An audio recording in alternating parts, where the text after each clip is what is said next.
Antes del estruendo, Venezuela era un país de techos rojos y caminos de polvo. La riqueza se medía en sacos de café y cacao. La vida seguía el ritmo de las cosechas. El horizonte era verde. La economía dependía de la agricultura, frágil y a merced del clima. Era una nación rural, con ciudades pequeñas y poder concentrado en pocos. Venezuela era un país olvidado, sin peso en el mundo. La gente nacía y moría en el mismo lugar, sin muchas esperanzas de cambiar su suerte. Nadie imaginaba que bajo sus pies dormía una fuerza capaz de transformarlo todo. El país no sabía que estaba a punto de despertar a una nueva era. Los niños corrían descalzos, las mujeres lavaban en el río, los hombres trabajaban el campo. Las noticias llegaban tarde, el mundo exterior era un eco lejano. La identidad venezolana estaba atada al campo y la familia forjada en la escasez. Nadie hablaba de barriles, refinerías u oleoductos, pero algo se movía bajo la superficie, un rumor antiguo. Los indígenas llamaban mene al aceite negro que brotaba de la tierra. Lo usaban para calafatear canoas, impermeabilizar cestas. Los conquistadores lo llamaron el estiércol del diablo. Lo enviaron a la corte para aliviar la gota del rey, pero nadie vio su verdadero potencial. Era una curiosidad, no una industria. El país dormía sobre un mar de oro negro, sin saber que su silencio estaba a punto de romperse. El subsuelo estaba a punto de hablar. La vida cotidiana tejía tradición y pobreza, pero el destino de Venezuela estaba a punto de cambiar. El silencio de la tierra pronto sería historia. El 31 de julio de 1914, la tierra tembló en Menegrande, Zulia. No fue un terremoto, fue el grito del subsuelo. El pozo Sumaque I reventó. Una columna de petróleo crudo manchó el cielo y el aire se llenó de un olor desconocido. El silencio del campo se rompió para siempre. Ese día, Venezuela cambió. Nació la Venezuela petrolera. Sumaque I no fue el primer pozo, pero sí el primero en mostrar la magnitud del tesoro oculto. La perforación fue ardua, bajo un sol inclemente, con maquinaria extranjera. Nadie esperaba la explosión que creó un lago negro y pegajoso. La noticia corrió como pólvora, primero en los campos, luego en el mundo. Venezuela dejó de ser un país rural para convertirse en un gigante dormido. El petróleo era la llave a una nueva era de riqueza y conflicto. Para los campesinos, el evento fue apocalíptico. El suelo que daba vida ahora vomitaba un líquido negro. El mundo conocido se desvanecía. Sumaque extrajo más que petróleo, extrajo el alma de la vieja Venezuela. Fue el inicio de los campamentos petroleros y la fractura social. El pozo se convirtió en símbolo y monumento de una nueva economía. Así comenzó la fiebre del petróleo. El país nunca volvería a ser el mismo. El rugido del subsuelo marcó el inicio de una transformación irreversible. Sumaque. Y fue solo el principio. El verdadero estruendo llegó en 1922, cuando el pozo Barroso II reventó con furia. Durante 9 días, lanzó más de 100.000 barriles diarios, visible desde Maracaibo. El mundo puso sus ojos en Venezuela. La codicia se despertó. Barroso II consolidó a Venezuela como superpotencia petrolera. Las compañías extranjeras intensificaron la carrera por concesiones. El gobierno de Gómez abrió las puertas al capital extranjero, buscando su parte del festín. El oro negro fluía y el dinero consolidaba el poder. Pueblos de pescadores se transformaron en campamentos petroleros caóticos. Miles de venezolanos y extranjeros llegaron en busca de trabajo. Nació una sociedad desigual. Los campamentos de los gringos eran islas de prosperidad. Afuera reinaba la miseria. Venezuela pasó de exportar café a ser uno de los mayores productores de petróleo. El dinero entraba, pero no se traducía en desarrollo equitativo. Se usaba para pagar deudas y enriquecer a la élite. El país se modernizaba, pero su estructura social se rompía.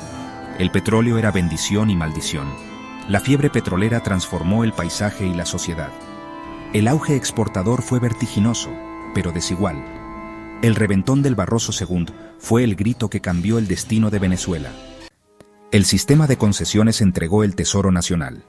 Gómez y sus sucesores vieron el petróleo como ingreso fácil, no como recurso estratégico. La ley de hidrocarburos de 1922 atrajo inversión extranjera a cualquier costo. Las compañías recibían derechos de explotación por décadas, a cambio de regalías mínimas. Shell y Standard Oil se convirtieron en estados dentro del Estado. Controlaban producción, infraestructura y la vida de miles de trabajadores. Crearon enclaves cerrados, con sus propias leyes. El gobierno era un socio menor, la soberanía era una palabra vacía. El verdadero poder residía en las oficinas de las corporaciones extranjeras. Venezuela se volvió una economía de enclave, dependiente de un solo producto.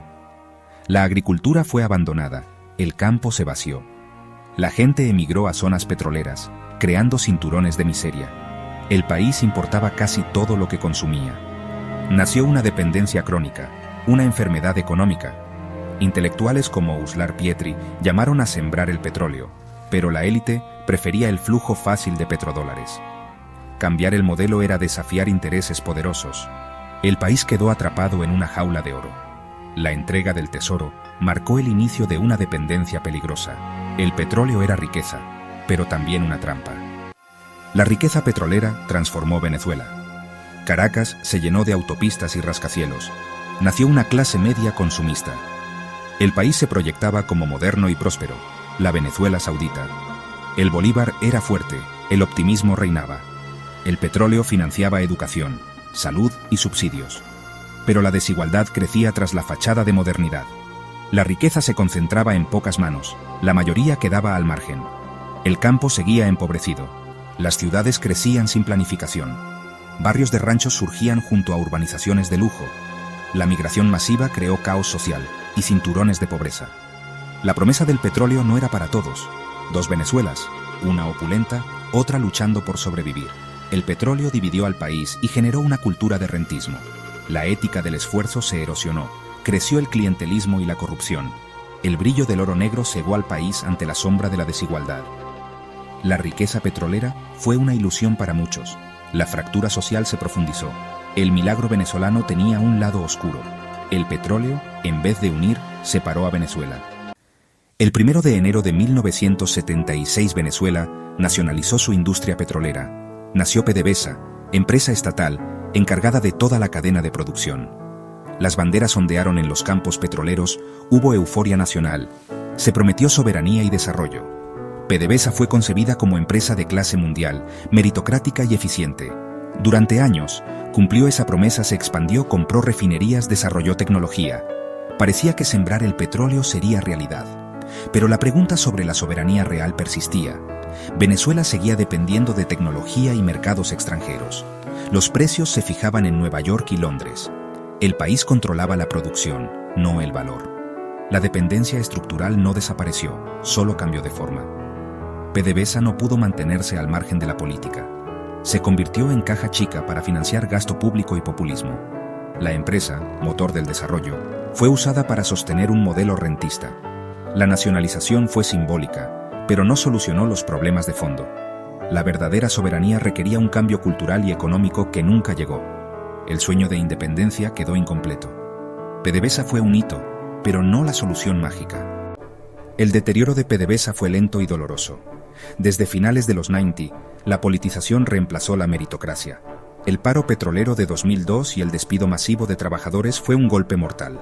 Se perdió capital humano irrecuperable. La empresa quedó en manos inexpertas. La falta de inversión agravó el colapso. Las ganancias se desviaron a programas políticos, no al mantenimiento. La infraestructura envejeció y falló. Accidentes y derrames se volvieron frecuentes. La producción cayó en picada. La gallina de los huevos de oro fue sacrificada por dinero inmediato. La corrupción se volvió plaga. Contratos inflados, venta de crudo a intermediarios fantasmas. La deuda de PDVSA se disparó. La empresa pasó de ejemplo de eficiencia a símbolo de mala gestión. La pérdida de activos como Citgo fue una tragedia visible. El impacto social fue devastador. Colapso económico, hiperinflación, escasez. Los venezolanos sufren las consecuencias de la destrucción de su principal industria. El sufrimiento en las calles es el eco del silencio en los campos petroleros. El desangramiento de PDVSA arrastró al país a la crisis. Hoy, el paisaje petrolero venezolano es un cementerio de gigantes oxidados. Las torres de perforación están silenciosas, cubiertas de maleza. El lago de Maracaibo está contaminado por derrames que nadie limpia. Las refinerías operan a mínima capacidad o están paralizadas. El silencio de las máquinas es el sonido del fracaso. La producción cayó a niveles de los años 40. Venezuela pasó de exportador confiable a actor marginal. El país con mayores reservas no produce ni para su propio consumo. Las filas para gasolina son la ironía más cruel. La riqueza se volvió inútil por negligencia y corrupción. El colapso de la industria arrastró a toda la sociedad. La economía está en ruinas. Millones han huido en un éxodo histórico. Los que quedan luchan por sobrevivir. La crisis humanitaria es profunda. Desnutrición, enfermedades, desesperanza. El oro negro prometió un futuro brillante. Entregó una pesadilla. Mirar atrás es doloroso, pero necesario. La historia del petróleo es una advertencia sobre la maldición de la dependencia. El silencio de las torres es el eco de un futuro perdido. Es el crudo silencio tras la fiesta terminada. Recordar esta historia es un acto de responsabilidad. La historia del petróleo en Venezuela es la del alma del país. Es la crónica de sueños, errores y tragedias. Olvidar cómo empezó todo sería condenarnos a repetir los mismos errores. La memoria es la única herramienta para no tropezar dos veces. Cada etapa contiene una lección: el descubrimiento, las concesiones, el auge, la nacionalización y el colapso. El auge muestra que la riqueza sin equidad genera conflicto. La nacionalización cuestiona el verdadero significado de la independencia. El colapso prueba que la riqueza mal gestionada lleva a la ruina. Reflexionar sobre el petróleo es reflexionar sobre la identidad nacional. ¿Quiénes somos sin el petróleo? Durante un siglo, el petróleo definió a Venezuela. El desafío es imaginar y construir una Venezuela post-petrolera. Sembrar el petróleo ya no es opción, es necesidad.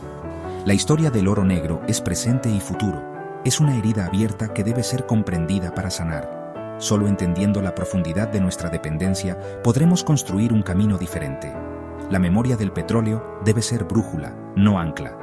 El futuro de Venezuela depende de aprender la lección y mirar más allá del subsuelo.